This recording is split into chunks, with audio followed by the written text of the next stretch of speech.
Vamos entonces a comenzar, bien, con la unidad 7 que nos había quedado inconclusa. Habían quedado temas por continuar, por desarrollar, y vamos a seguir luego, en la medida en que el tiempo nos lo permita, con la unidad 8, ¿sí? Yo ahora les voy a compartir el Power. Antes de comenzar, igual durante la clase saben que pueden preguntar, que no hay ningún problema. ¿Hay alguna duda, algo de lo que han estado viendo relativo a estos temas que tengan inquietud?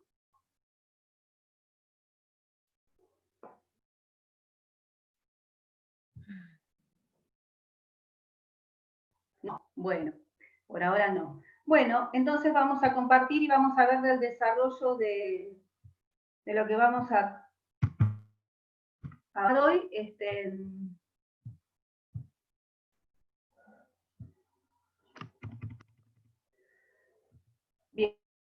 Bien, nosotros habíamos hablado en la clase anterior de los contratos y de los efectos de los contratos. Habíamos dicho que el contrato los efectos entre las partes, sus sucesores, habíamos hecho la diferencia entre sucesores universales, sucesores singulares, y habíamos tratado también temas de los terceros, quiénes son los terceros, cómo los podemos clasificar, analizar estos terceros, el tercero interesado y el simple tercero. ¿Qué pasaba con el tercero interesado? ¿Por qué es tercero interesado? Porque es acreedor y como todo acreedor le interesa el patrimonio de su deudor.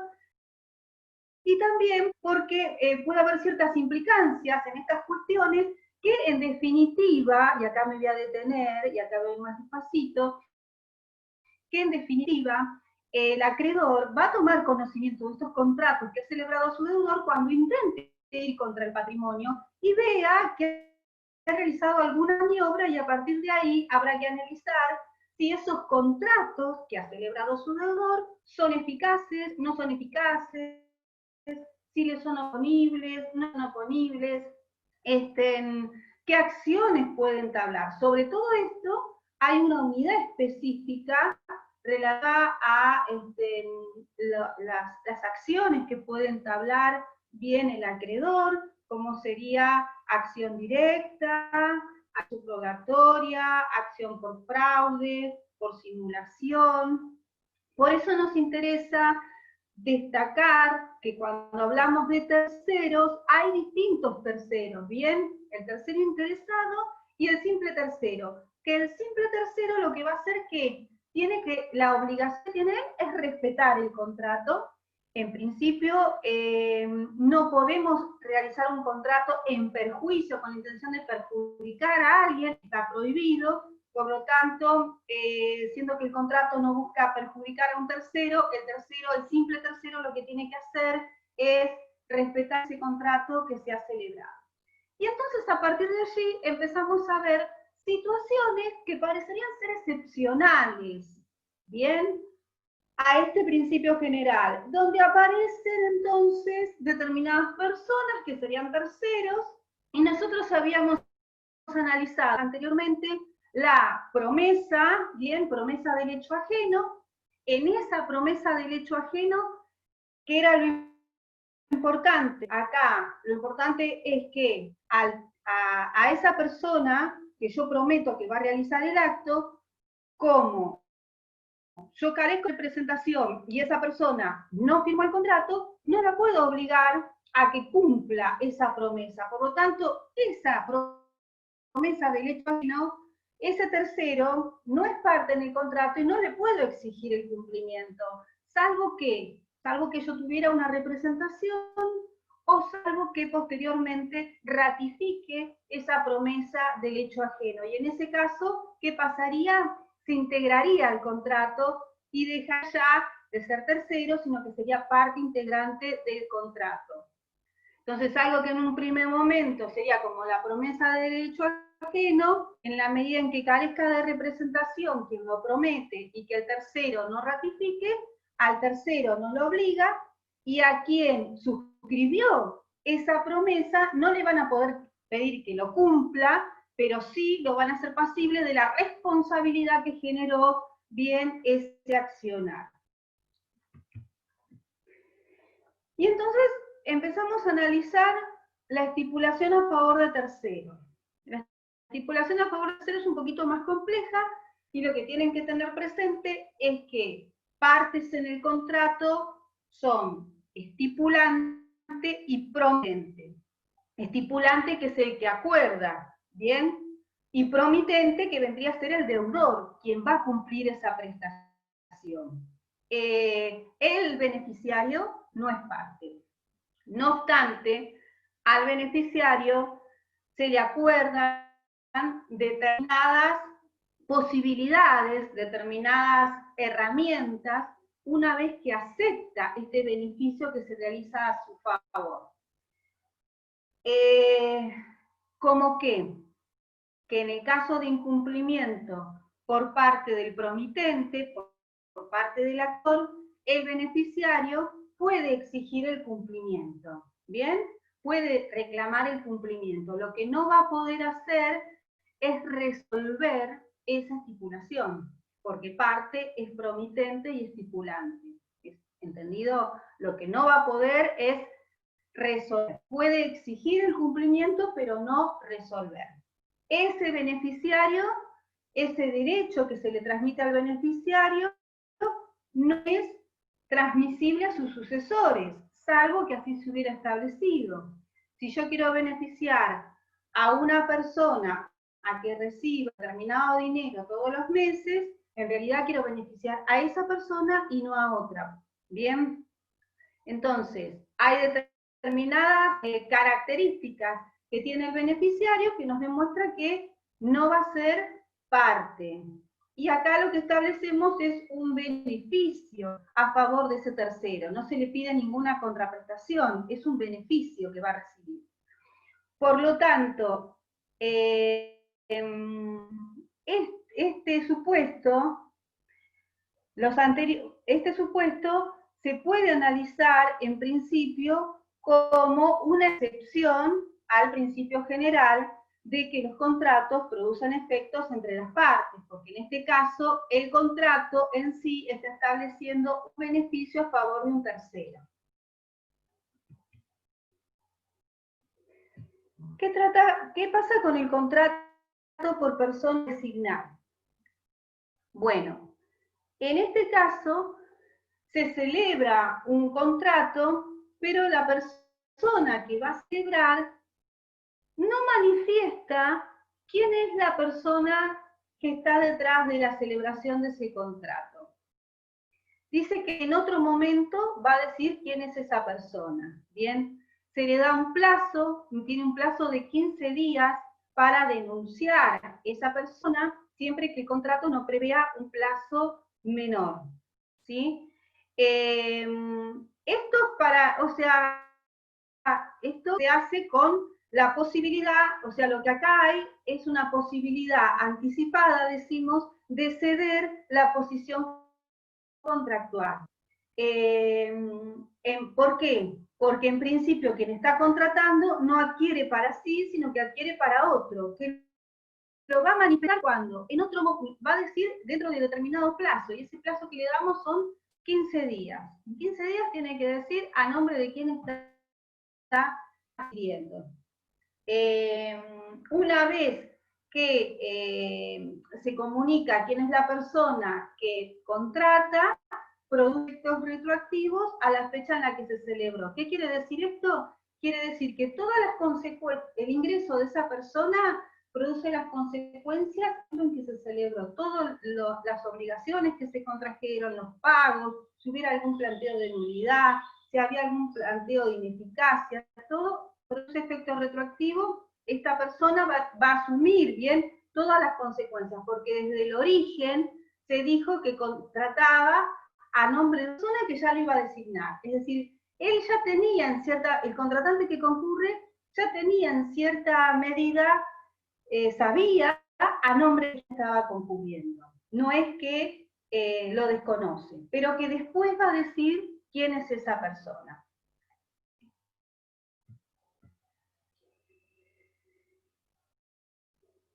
El contrato por cuenta de quien corresponda, que está regulado en el artículo 1030, la diferencia es que el beneficiario, o sea, la otra parte, la otra pata del contrato, por así decir, no se hasta que llega el momento de cumplir las prestaciones, bien, hasta que se genera motivo por el cual hay que cumplirse las prestaciones. Por ejemplo, un contrato de seguro en el que se produce un siniestro y el beneficiario no lo conocemos bien, o sea, quién va a ser el sujeto que va a ser se va a ser beneficiario de esa, o sea, el asegurado tiene el beneficio de que tiene la cobertura, pero el damnificado es en definitiva quien va a terminar teniendo las ventajas de ese contrato de seguro porque le va a resarcir el siniestro.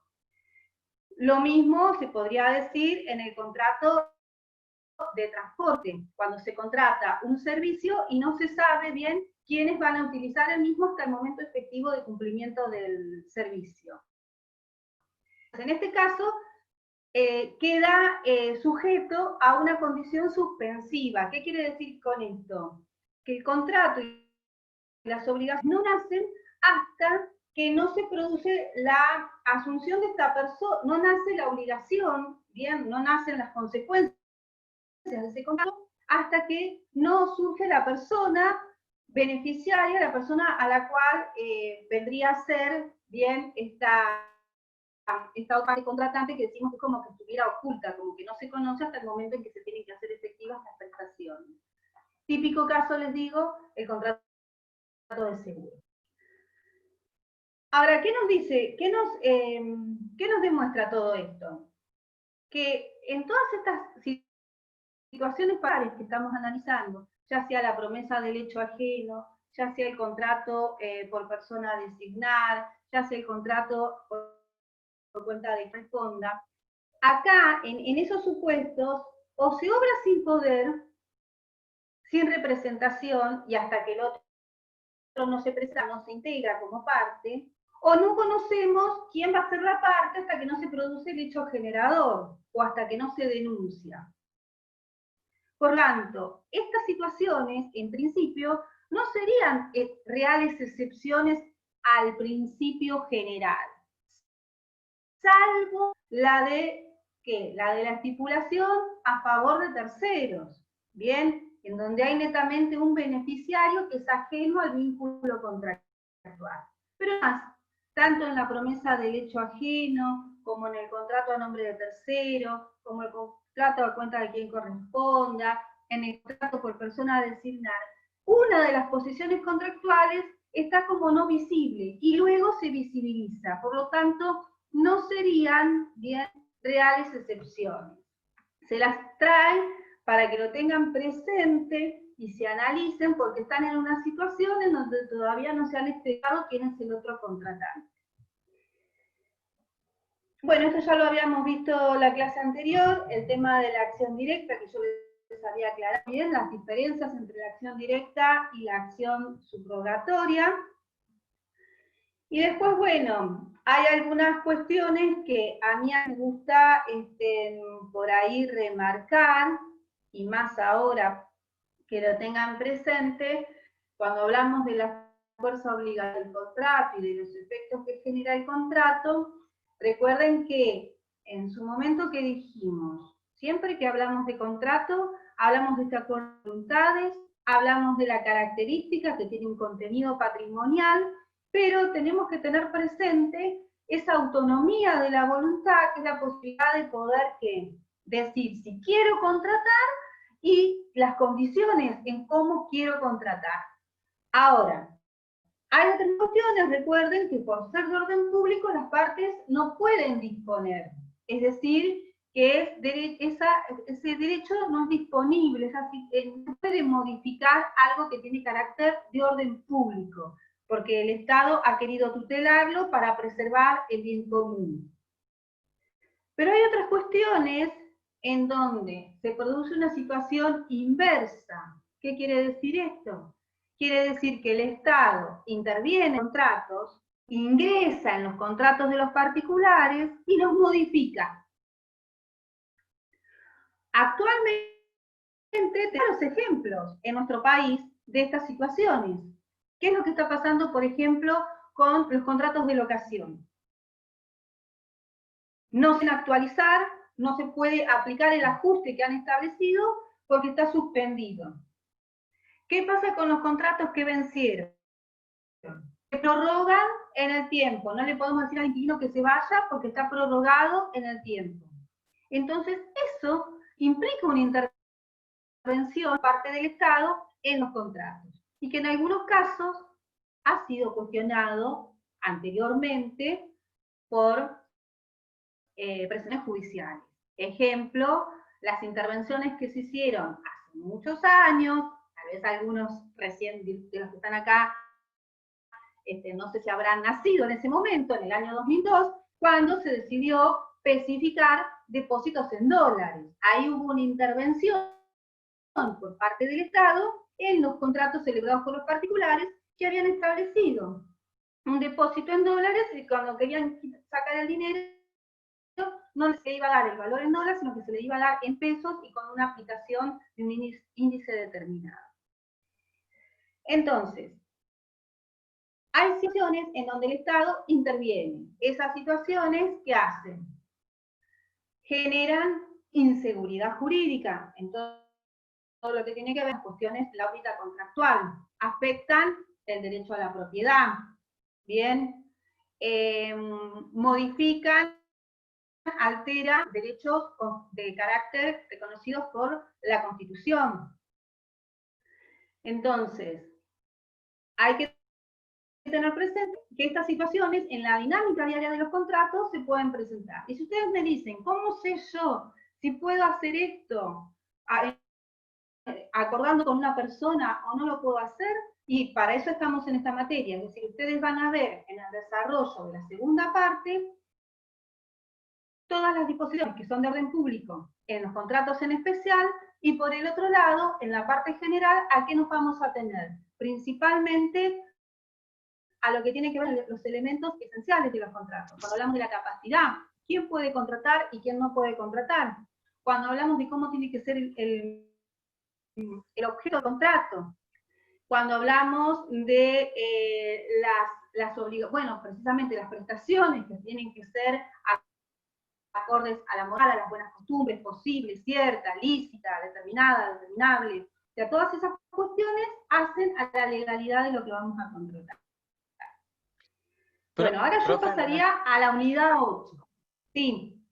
Buenas tardes, disculpe, ¿le puedo hacer una consulta? ¿Sí? ¿Quién está hablando? ¿Qué tal, Rodrigo? ¿Cómo le va? Disculpe, acá usted ¿Qué dijo... tal, Rodrigo? ¿Qué tal? Acá usted mencionó 3 situaciones, ¿sí? Excepcionales con el tema de los beneficiarios. No sé si yo no llegué a entender o si justo se cortó algo. Usted dijo que estas 3 excepciones son de orden público y por eso puede intervenir el Estado, o entendí mal. Estos 3 tipos de Yo no dije contratos. eso. No, has entendido mal. Has entendido Perdón. mal. Te aconsejaría que después vuelvas a ver el video para no atrasarnos, pero yo no dije eso. Lo que quise Listo. decir es otra cosa, ¿bien? Es otra cosa. Bueno, mil disculpas. La intervención del Estado es modificar los contratos de los particulares. Todo lo que vimos anteriormente tiene que ver con los terceros, ¿bien? Y si son terceros o no son terceros. Son dos cosas diferentes. Si no, después cuando termino te lo explico tranquilamente. Dale, no hay ningún problema, mil disculpas. Bueno, ahora vamos a ver entonces la unidad 8 para avanzar.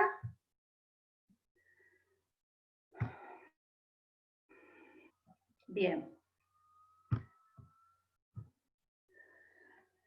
Bueno, lo que vamos a ver de la unidad 8 son los otros efectos. Así como por un lado teníamos los efectos subjetivos que tienen que ver con las partes, vamos a ver ahora los efectos que se vinculan con el contrato en particular y los efectos más bien objetivos bien, que surgen en el contrato.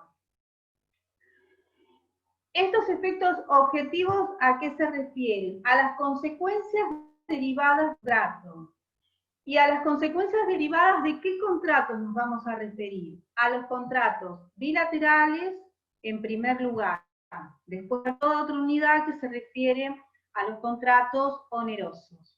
Bien, en principio, esta se refiere tanto a los bilaterales como a los onerosos, pero hay otra unidad otra sección que se refiere exclusivamente a los efectos de los onerosos, propiamente dicho, y ahí cuando ven esa unidad trabajamos lo que sería vicios redimitorios y garantía de evicción, también entendido como garantía de saneamiento. Hoy me voy a detener a los efectos objetivos del contrato en los bilaterales y ahí vamos a hablar de la suspensión de cumplimiento, excepción de incumplimiento, que ya la vamos a ver, que puede ser total o parcial, la suspensión preventiva, la tutela resolutoria y la SEA, o también conocida como arras.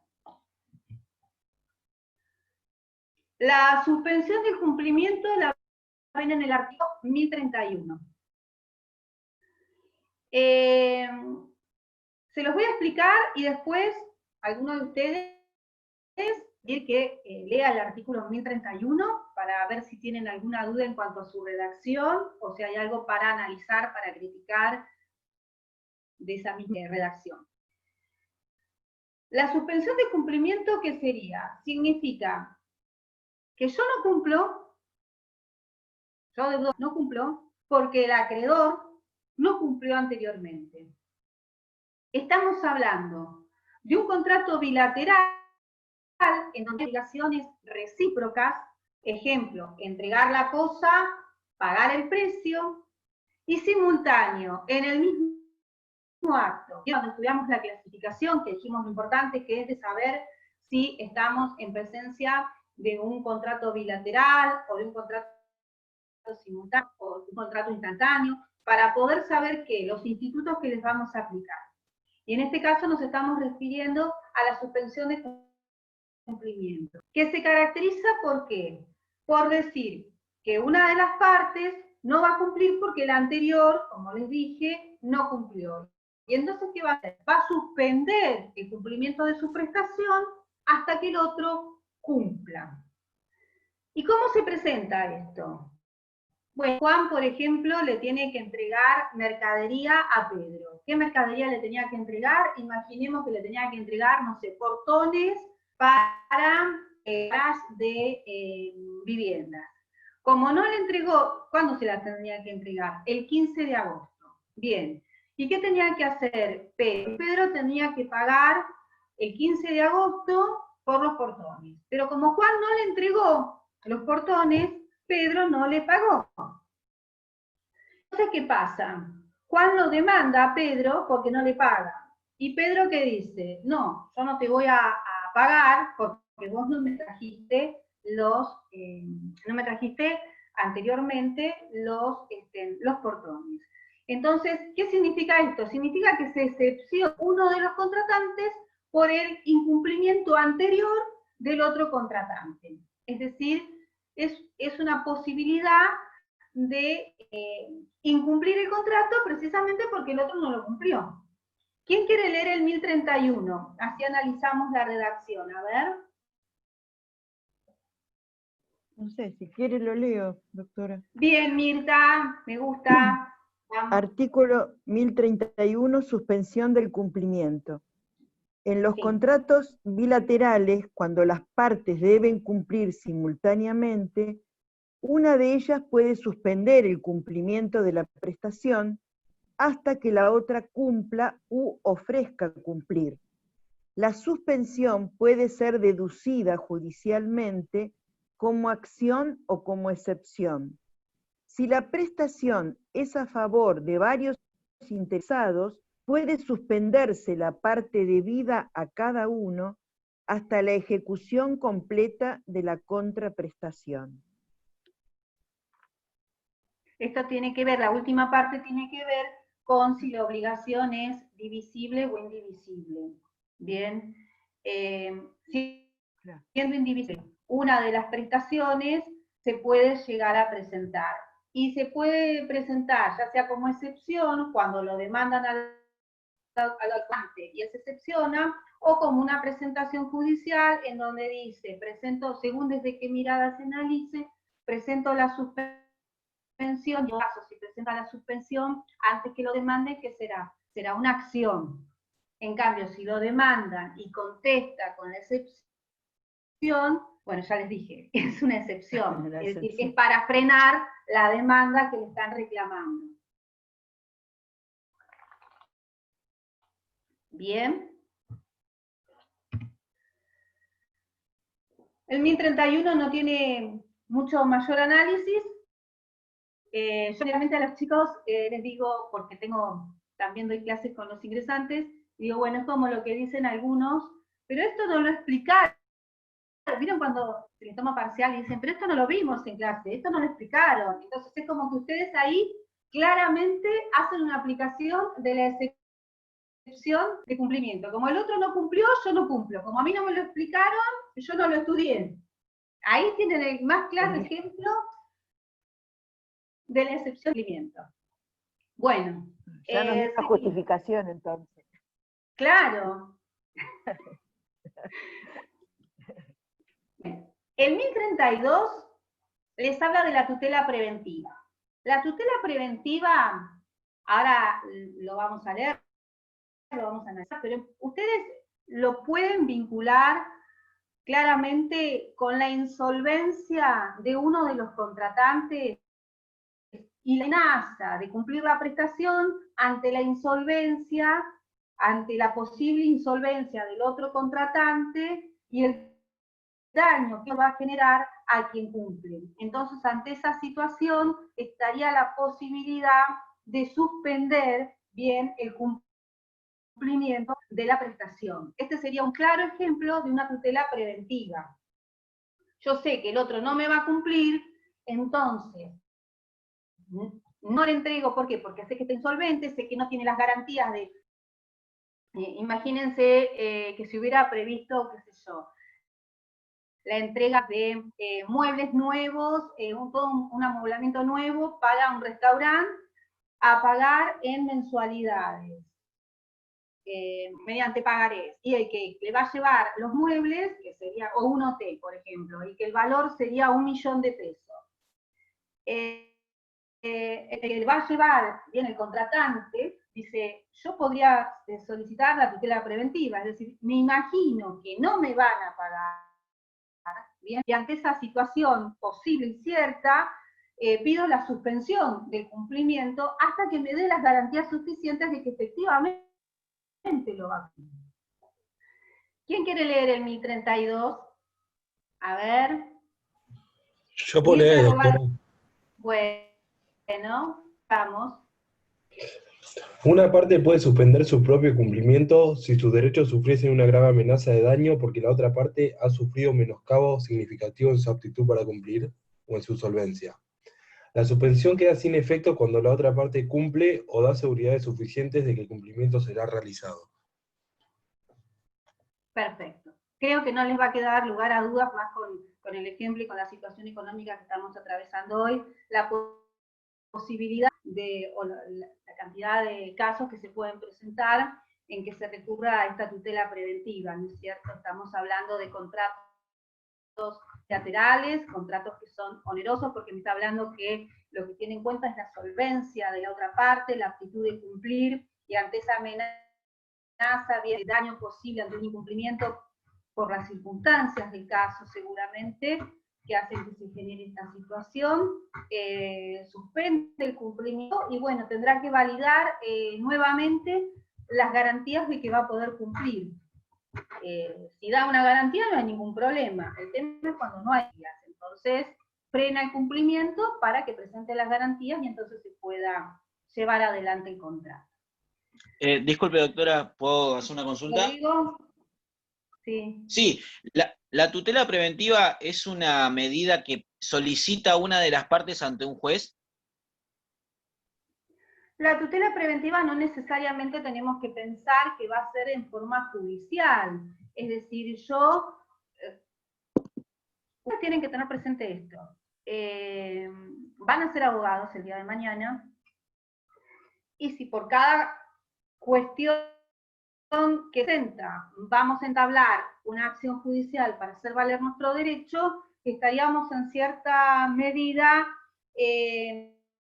impedidos poder llegar a un acuerdo mediante una negociación, más allá de que siempre está habilitada la mediación en la provincia de Buenos Aires para ver si se puede arribar a un acuerdo. Particularmente, en cada situación donde hay un conflicto, sería de buena práctica enviar previamente una carta documento para solicitar o hacerle saber a la otra parte que se va a suspender el cumplimiento y que presente en todo caso las garantías suficientes. Y no tener que presentarme en una acción judicial con el gasto, el tiempo que eso representa, los honorarios que insume. Es decir, yo lo podría hacer mediante una carta documento y el otro allanarse y decir, bueno, presento formalmente garantías de solvencia. Si a mí no me presentan las garantías de solvencia o no me son suficientes, podría accionar judicialmente, o si el otro acciona judicialmente exigiéndome el cumplimiento de la prestación, yo diré que oportunamente envié una carta de documento que presentó las garantías suficientes y en función a eso consideré que estaba dentro de las circunstancias de la tutela preventiva. No os explico, si me entienden. Perfecto, ahora sí, gracias. O sea, yo mando la carta de documento y digo, ante esta situación, intimo, te doy un ejemplo. Ante esta situación, intimo, plazo de 72 horas, presente garantías suficientes a los fines de acreditar el pago de los bienes pasibles de entrega, bajo apercibimiento de solicitar la aplicación de la tutela preventiva y suspender el cumplimiento de las prestaciones. Artículo tal. El otro me va a mandar una carta de documento. Capaz que dice, he presentado las garantías suficientes oportunamente, no tengo más garantías que esas. O la situación no ha variado, presento informe económico. Y bueno, y en virtud de ese intercambio ese intercambio de cartas documentos, puede ser que se genere un conflicto de semejante entidad como para que se presente una acción judicial, o puede ser que resuelva la situación sin necesidad de tener que accionar judicialmente. Disculpe la última pregunta, perdón que estoy medio molesto hoy. En la práctica... No me molesta que preguntes. en la práctica, ¿se suele dar este intercambio de cartas documento o las partes tratan de solucionarlo más entre ellos, hablando entre ellos, digamos? No sé en qué tipo de contratos podría darse esta situación, por ahí supongo que en algún pago de sumas muy elevadas de dinero.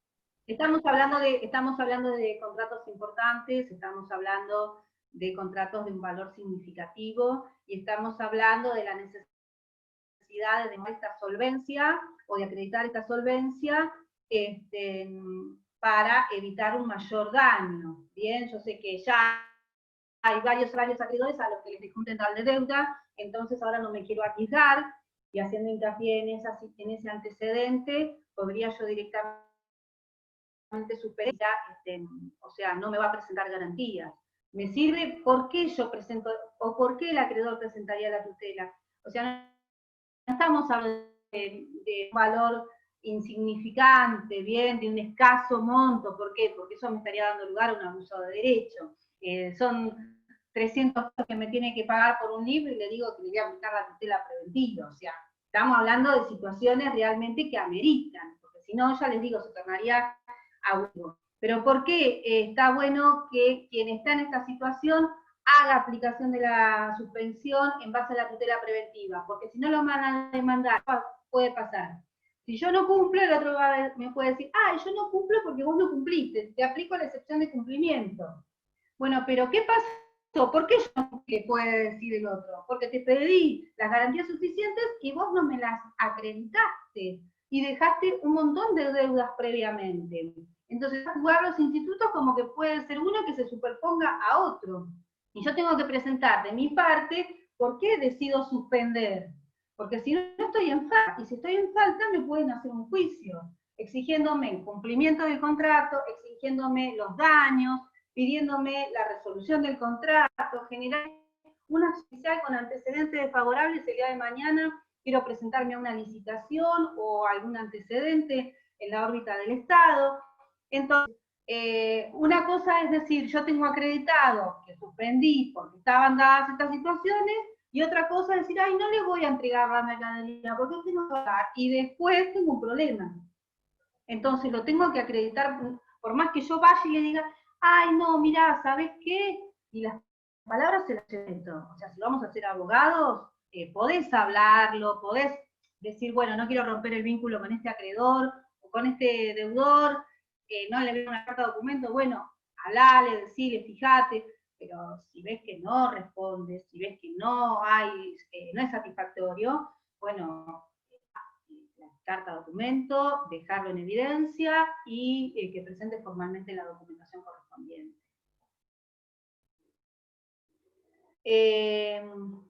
Bien.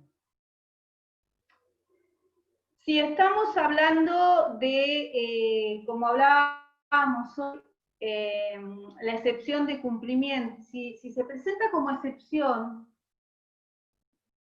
el artículo que habíamos hablado en su momento, el 1031, si no me equivoco, sí, el 1031, cuando es presentado como excepción, bien, la característica es que tenemos una ineficacia temporal. ¿Qué quiere decir?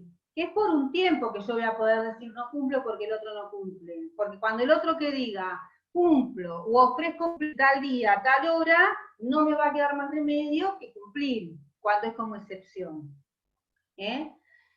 La característica, como dice acá, es un recurso preventivo. ¿Por qué? Porque yo también quiero ver si el otro va a cumplir. O sea, estamos ante esta situación de incertidumbre, de irregularidad. Como les venía diciendo hoy, puede ser deducida la de incumplimiento, todo esto que estamos hablando puede ser deducido en forma judicial o en forma judicial. Se basa en la buena fe, es decir, que yo no puedo andar, ¿por qué? Porque si yo si yo recurro a estos institutos de mala fe, ¿qué se va a configurar? Con un abuso de derecho, bien, y por lo tanto no me van a derogar a la solicitud.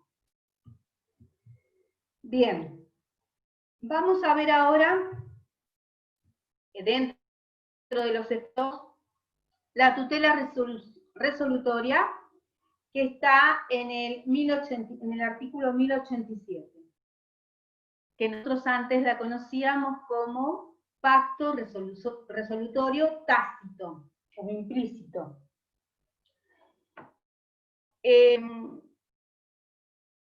La característica fundamental acá, en este caso, ¿de qué estamos hablando? De que hay incumplimiento contractual. El deudor está en mora, venció el plazo y no cumplió con sus obligaciones. Y el acreedor lo intima, le da un plazo para que cumpla con sus obligaciones. Le dice, bueno, intimo plazo de 15 días, cumpla con las obligaciones a su cargo. ¿Bajo qué? Bajo apercibimiento, y acá el apercibimiento puede ser dos cosas. Bajo apercibimiento de resolver el contrato, o bajo apercibimiento de exigirle el cumplimiento más los daños y perjuicios por la demora. Tiene dos posibilidades. ¿Qué va a pasar? Que si yo reclamo el cumplimiento del contrato y luego quiero solicitar la resolución, no tengo problema. Puedo primero intimar plazo de 15 días, cumple el contrato, bajo apercibimiento de demandar el cumplimiento. Pero si yo demando demandar la resolución, luego no puedo pedir el cumplimiento. Eso es lo que se llama ius variandi, es modificar el derecho que tiene el acreedor. El acreedor puede modificar el derecho, puede ir de lo menos, puede solicitar cumplimiento, y si esto no pasa, puede demandar la resolución. Pero si lo hace bajo apercibimiento, porque tiene las dos facultades, pero si lo hace bajo apercibimiento de resolución, luego no puede solicitarle que cumpla. ¿Está? Todos los contratos, es necesario que lo hayamos pactado a esto que dice tutela resolutoria, conocido en mi época como pacto comisorio implícito o pacto resolutorio implícito. No es necesario que esté en el contrato. ¿Qué quiere decir? No es necesario que haya una cláusula que diga, en caso de incumplimiento, una de las partes intimará a la otra a cumplirlo. No es necesario. Si es un contrato bilateral y si es un contrato oneroso, se entiende que todo contratante que cumple puede intimarle al otro a que cumpla, y si en 15 días no cumple, tiene derecho a resolver el contrato o a exigirle el cumplimiento. ¿Está? No necesito que esté escrita como cláusula en ningún lado. Sí, le tengo que dar una posibilidad de 15 días para que cumpla. ¿Está? Esa es la tutela resolutoria, van a ver ustedes, implícita. ¿Por qué se dice implícita? Porque aunque no esté escrita en el contrato, todo contrato tiene derecho a solicitarla. Y después tenemos la cláusula resolutoria expresa. Quiere decir que está escrita en el contrato, la vamos a encontrar como una cláusula en el contrato. ¿Y en qué se diferencia esta cláusula resolutoria de la que en esta yo no necesito darle el plazo de 15 días para que cumpla? En esta directamente tengo derecho a solicitar la resolución.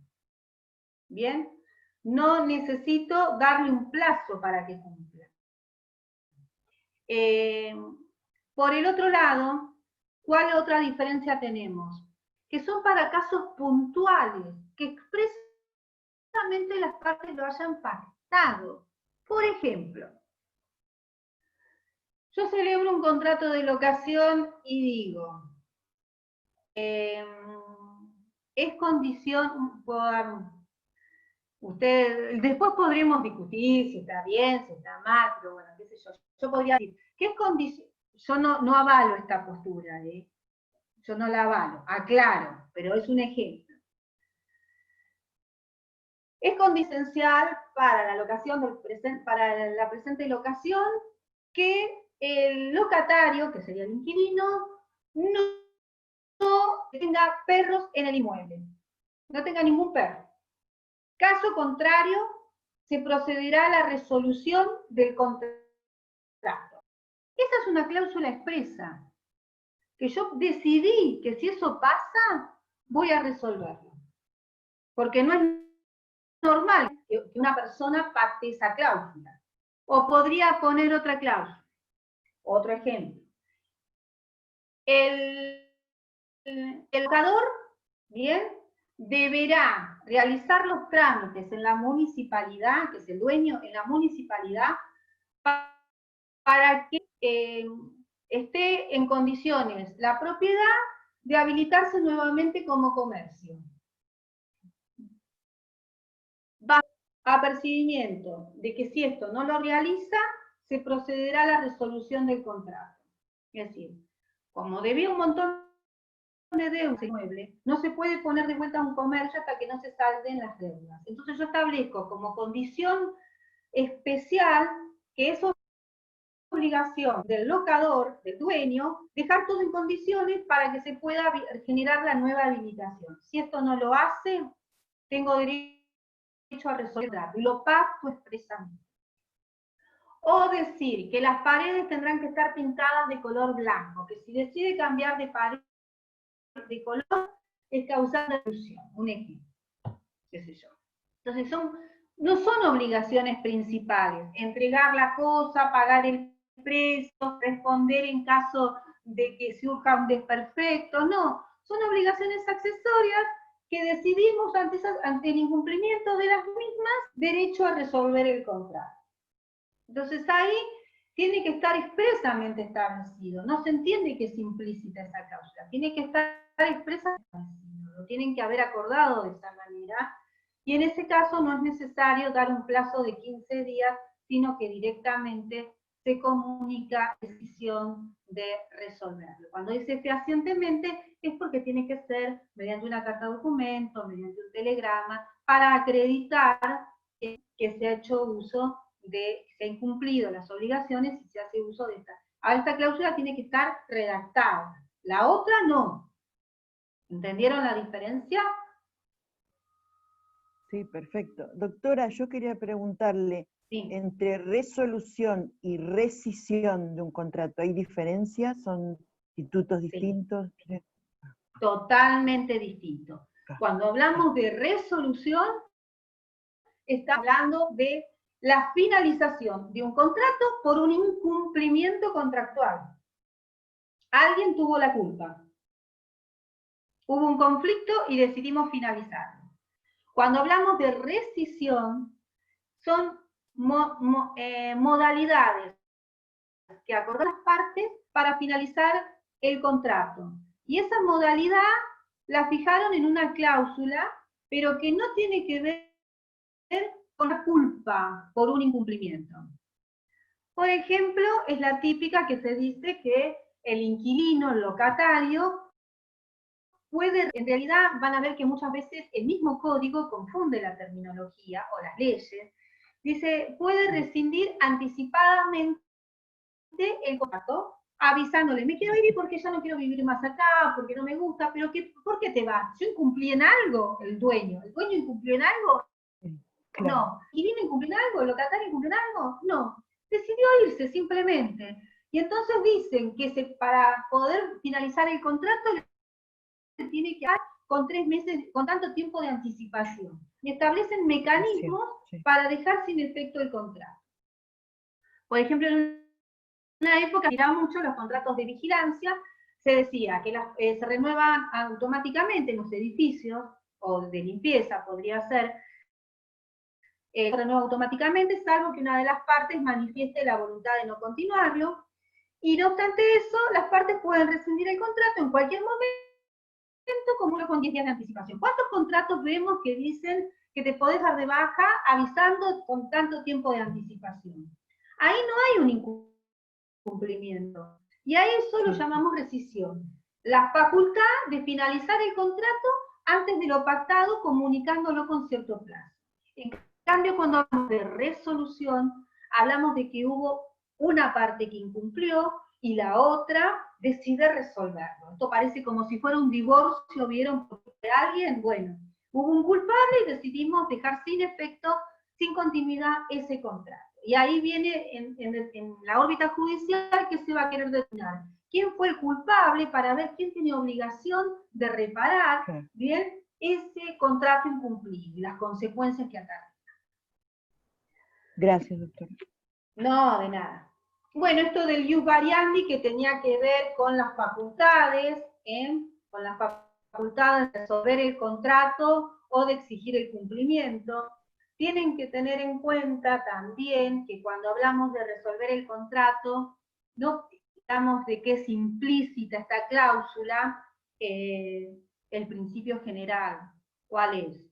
Que no puede ser cualquier incumplimiento, yo diga aplico pacto comisorio, aplico cláusula resolutoria, porque estaría ante una situación de un abuso de derecho. Tienen que ser un incumplimiento grave, importante, relevante, para que yo diga aplico la tutela resolutoria o la resolución del contrato implícita. Si no, voy a tener la contracara, que ¿cuál va a ser? ¿Cómo se va a defender la otra parte? Esto es un abuso de derecho, pretender resolver el contrato es cumplimiento. ¿Bien?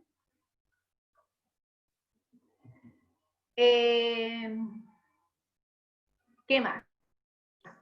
Bueno, después tienen ustedes lo que se llama, ¿cómo vamos con la hora? Bueno, seña o arras.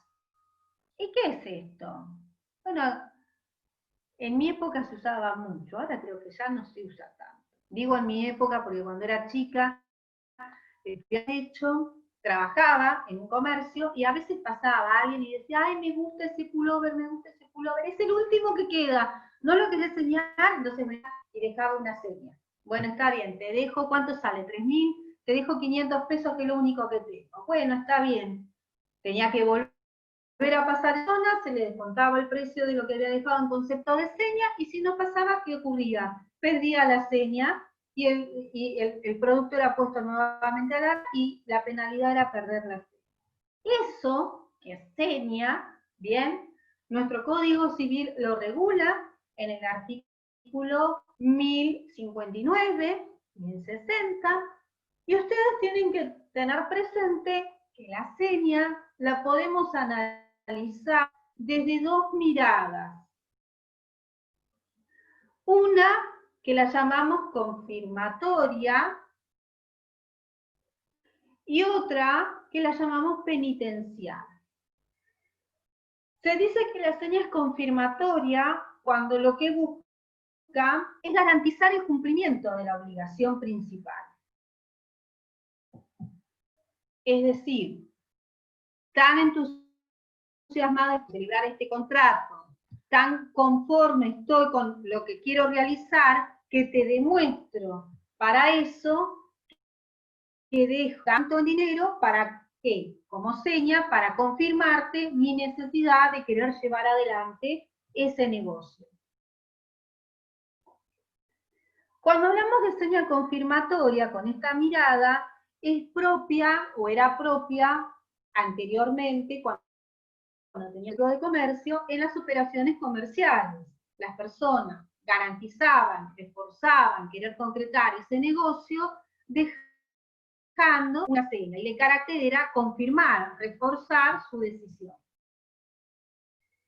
En cambio, en la órbita civil, cuando teníamos el Código Civil separado del comercial, la seña tenía carácter penitencial. ¿Qué quiere decir penitencial? Quiere decir que la persona se podía arrepentir, la que había dejado la seña, se podía arrepentir, y si se arrepentía, ¿qué ocurría? Perdía lo que había dejado de seña. Pero tanto una como la otra, bien, la modalidad era la misma, que dejaba un importe en dinero, si se cumplía la obligación, se lo tenía como cuenta de precio, y si se arrepentía, perdía. ¿Me van siguiendo? La seña era la misma. Lo que pasa es que se decía que la mirada comercial buscaba reforzar, el derecho comercial buscaba reforzar la conclusión de ese negocio, y en la mirada civil se decía que lo que hacía era darle la facultad de arrepentirse. Pero en sí, ambos institutos son los mismos, nada más que según desde qué mirada le demos mayor entidad, le damos a uno la entidad de que confirma el negocio, y a otro le damos la entidad de poder arrepentirse. Con la unificación, Código Civil y Código Comercial, ¿qué vamos a decir? Y se va porque la seña tiene carácter de confirmar la posibilidad de concretar el negocio, es decir, se le da el carácter confirmatorio. Se dice que es confirmatoria. No quiere decir, vuelvo a repetir, que no se puede arrepentir la persona, y si se arrepiente, pierde lo que dio en concepto de seña. Tomás, ¿estás leyendo el código? ¿Estás buscando el código? ¿Querés leerlo? Porque iba a pedir que alguien lo leyera. Estaba leyendo el artículo justo, sí. Dale, vamos a compartirlo. El artículo 1059. Sí. Disposiciones generales. La entrega de señal o arras se interpreta como confirmatoria del acto, excepto que las partes convengan la facultad de arrepentirse. En tal caso, quien entregó la señal la pierde en beneficio de la otra, y quien la recibió debe restituirla doblada. Bien. El Y principio la general... referéndum, ¿Sí?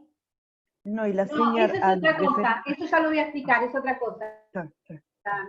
Mirta, ¿no? Sí, perdón. Eso lo voy a explicar, es otra cosa. Entonces, el principio general que mantiene nuestro código es el carácter de que es confirmatoria, salvo que hubieran pactado de lo contrario. Pero en definitiva, en definitiva funcionan de la misma manera, ¿bien? En una reforzamos que quiere concretar el negocio, y en otra reforzamos que la actividad de arrepentirse.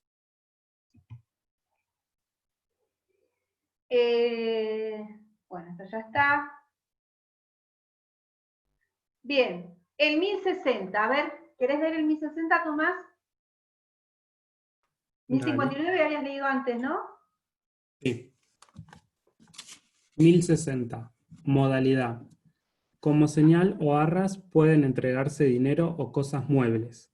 Si es de la misma especie que lo que debe darse por el contrato, la señal se tiene como parte de la prestación si el contrato se cumple, pero no si ella es de diferente especie o si la obligación es de hacer o no hacer.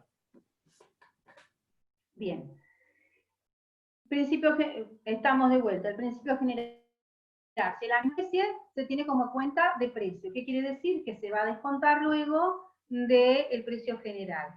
Si no fuera una especie, se deberá dar el importe correspondiente. Cuando dice si la obligación fuera de hacer o no hacer, por ejemplo,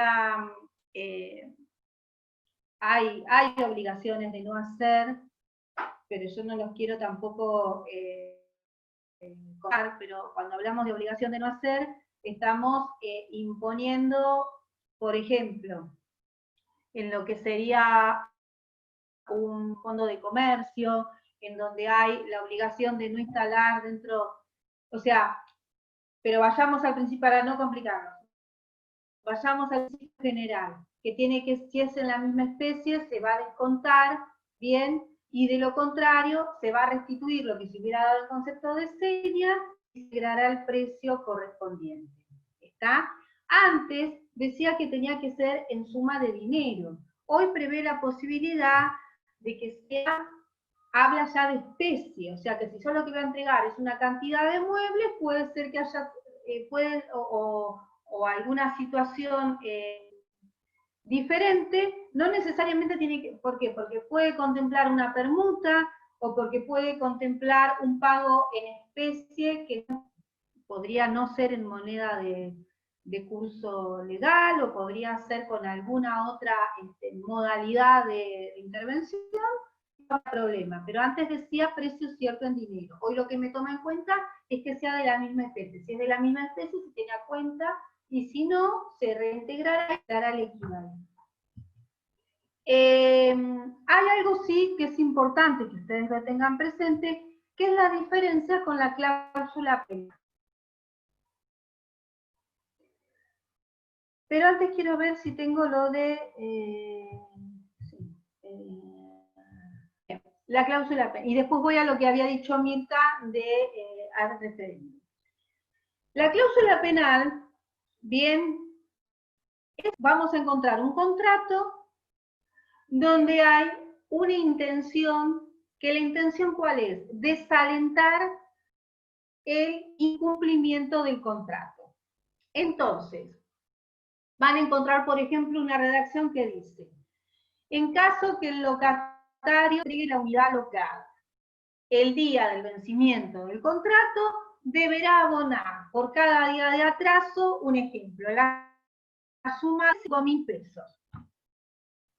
Entonces, esta cláusula penal lo que busca es desalentar el incumplimiento. ¿Me van siguiendo?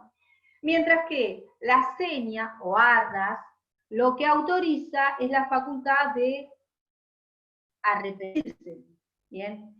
En esta, todo lo contrario, me busca desalentar que yo incumpla. En este caso, con la cláusula penal, ya tenemos en principio un contrato claramente delineado en cumplimiento, y no quiero es que incumpla. Con relación a el tema de la seña, hay quienes consideran que si hay acuerdo de voluntades, bien, oferta y aceptación, y hay consentimiento, habría contrato, pero que las prestaciones están suspendidas hasta el momento en que, o sea, se seña para garantizar que se va a cumplir, pero las prestaciones estarían suspendidas. ¿Bien? Yo vengo a manifestar y a contratar, pero todavía no integré completamente el pago del precio.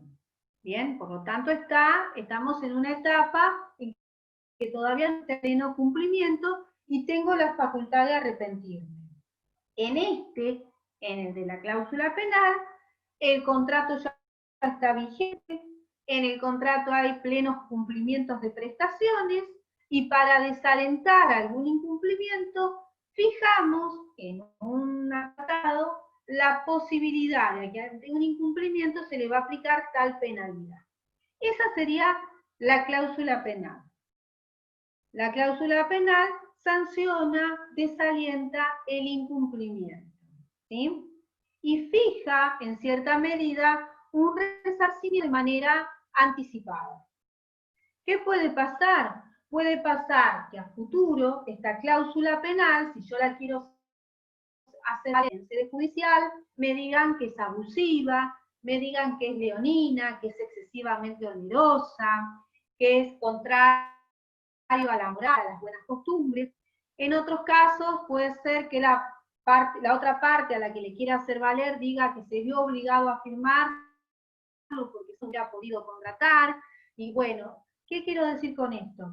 Que va a dar lugar a que en el caso que yo la quiero exigir, tensiones, y que muchas de esas cuestiones se tengan que resolver vía judicial. Entonces, la puedo pactar, puede estar hermosa, pero en definitiva hay que ver la posibilidad de éxito que tenga después de poder exigirle concretamente, y no que el juez, porque el juez podría, de acuerdo a las circunstancias del caso, llegar a morigerarla, a reducirla, que es totalmente abusiva. Pero la idea es que sea excesiva para precisamente desalentar el incumplimiento del contrato. Bueno, lo otro a lo que me quería referir es a lo que comentaba Mirta, relativo a seña ad referendum. Cuando hablamos de una seña ad referendum, lo que se realiza es generalmente o una contrapropuesta, ¿bien? Imaginemos, el precio de venta de una propiedad es de 100.000 y deja una seña para ver si le acepta la contrapropuesta. Le hace una contrapropuesta de $90.000 y dejó una seña de $10.000. ¿Bien? Entonces queda el referéndum de que el otro contratante convalide esa propuesta. O puede ser que se deje una seña ad referéndum de que surja algún elemento que esté faltando. Por ejemplo, yo necesito para escriturar la declaratoria de herederos y todavía está pendiente. Entonces yo dejo una seña, pero a la espera de que se efectivice ese elemento que está faltando, que es la declaratoria de herederos, para poder firmar. ¿Qué decir con esto? Que cuando hablamos ad referéndum quiere decir que está condicionada al cumplimiento de alguna cuestión, de algún requisito que es necesario para poder celebrar en definitiva el contrato. En algunos casos ese requisito, ¿qué puede ser? Puede ser la voluntad del tratante de aceptar la contrapropuesta que le estoy realizando. En otros casos puede ser a la espera y doy un plazo determinado. Yo doy 30 días a que obtenga la declaratoria de herederos, y cuando la obtiene, entonces esa seña ya está convalidada porque se obtuvo e ingresa como seña. Queda a la espera de que se obtenga la declaratoria de herederos o ad referéndum de que levante, por ejemplo, la inhibición para poder, en definitiva, firmar. Quiere decir que va a estar condicionada esa seña a que se produzca ese otro acontecimiento para poder integrarse, en definitiva, como seña, como tal, el valor que he entregado. No sé si soy clara, si me han terminado de entender. Bien. Doctora, Sí. lo que no queda, y yo sí puedo, si yo di la seña y al referéndum, y por un motivo mío la puedo retirar, no En por la principio la condición, pues. señal, claro, en principio la señal referéndum sería, tendría la razón de ser seña porque estás pendiente de determinados requisitos del otro, y no porque a vos te esté faltando esa voluntad. Bien, salvo que esa voluntad de contratarlo, estés insegura para contratar, bien, salvo que lo hubieras pactado, es decir, bueno, no obstante eso, se da la facultad de poder retractarse, pero si te retractás, perdés la seña. Difícilmente te tomen una seña de referéndum con la facultad de poder retractarte, porque generalmente la seña de referéndum reviste en esa medida el carácter casi confirmatorio de quien está entregando la seña, es decir, la seña, reviste carácter de seña, no podemos contratar ahora porque a vos te falta algo, pero no porque a mí me falte algo. Entonces vos ya estás manifestando tu decisión, y en función a esa decisión que vos estás manifestando, el otro realiza los actos procesales necesarios para poder acoplarse a esa oferta que vos realizás. Sí. Pero todo depende de cómo esté redactada, es decir, en esto que hablamos de la autonomía de la voluntad, si lo pactan y dicen que bueno, que una vez reserva la facultad de poder retractarse, se podría hacer, pero tiene que ver cómo la redactan. Está bien. ¿Sí? Bien. Esto de los efectos, y ya voy terminando, es importante, ¿por qué? Porque yo voy a saber, con relación a los sujetos, quién está legitimado para yo demandarle el cumplimiento y quién está legitimado como para exigir, o sea, quiénes son los contratantes. Yo no le puedo pedir a alguien que no es contratante que cumpla la prestación porque no es. Como acreedor, tengo que saber que si bien soy tercero, qué derechos tengo. Con relación al contrato que celebré, tengo que reconocer que puede haber eventualidades donde se presenten ciertos incumplimientos, y ante ciertos incumplimientos, en función de esa gravedad y cómo repercuten en mi patrimonio en el contrato, puedo pactar la excepción de cumplimiento, puedo accionar por incumplimiento, puedo solicitar la tutela preventiva, puedo plantear el pacto comisorio, yo le voy a seguir diciendo pacto comisorio, o la inclusión del contrato implícita, la cláusula resolutoria implícita, o la cláusula resolutoria explícita, y ahí cuando ustedes los vengan a ver para tratar un contrato, tienen que escuchar al cliente, y si el cliente le dice, porque yo lo que no quiero mañana es que me tiren abajo el árbol que tengo que tocar con mi abuelo, y bueno, establecer que no va a poder hacer esta modificación, y si lo hiciera, lo que va a repercutir, lo que va a ocurrir ante esa situación. Entonces, nosotros tenemos que estar atentos a cuando las partes vienen por una consulta, poder vislumbrar, bueno, acá, por lo que me estás contando de tu relato, yo presentaría una suspensión en el cumplimiento porque vos te estás dando cuenta que es insolvente. O si si el otro no cumplió, tranquilo que le hacemos saber por carta documento que vos no vas a cumplir porque el otro no cumplió. O si no te cumple, quédate tranquilo que le vamos a mandar una carta documento y le vamos a dar 15 días, y si ahí no cumple, resolvemos el contrato o iniciamos un juicio para que cumplan.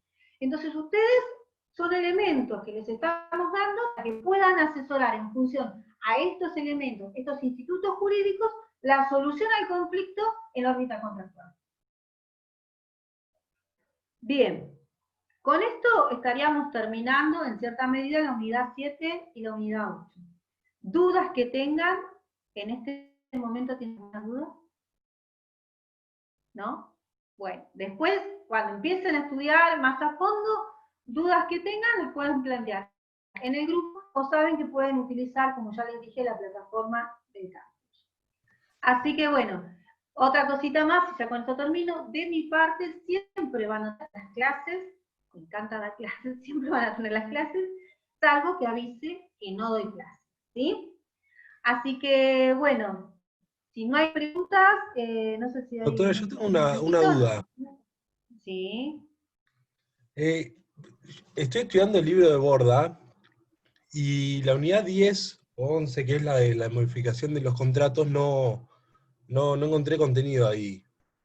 ¿Hay algún libro que me recomiende para esa unidad en específica? Tenés uno. Noemí Nicolau, contratos, ¿sí? Está bueno, está completo, y si no, algún código comentado también te sirve, ¿bien? Sí, es solo esa unidad. Después lo demás lo encontré todo. Sí, Por bueno, eso me Noemí surgió la duda. Nicolau y Carlos Fernández, contratos, el Código Civil y Comercial argentino, sacarle una fotocopia en todo caso a ese capítulo, y si no, bueno, algún Código Civil y Comercial comentado te va a servir. Creo que esa unidad la da el doctor Bess, Damián Bess. Bueno, bárbaro. Listo, ¿Sí? gracias. Bueno, chicos, buen fin de semana. Nos estamos viendo el viernes próximo, ¿sí? Hasta la próxima, doctora. Hasta la próxima. Chao. Chao, gracias. Chao, chao.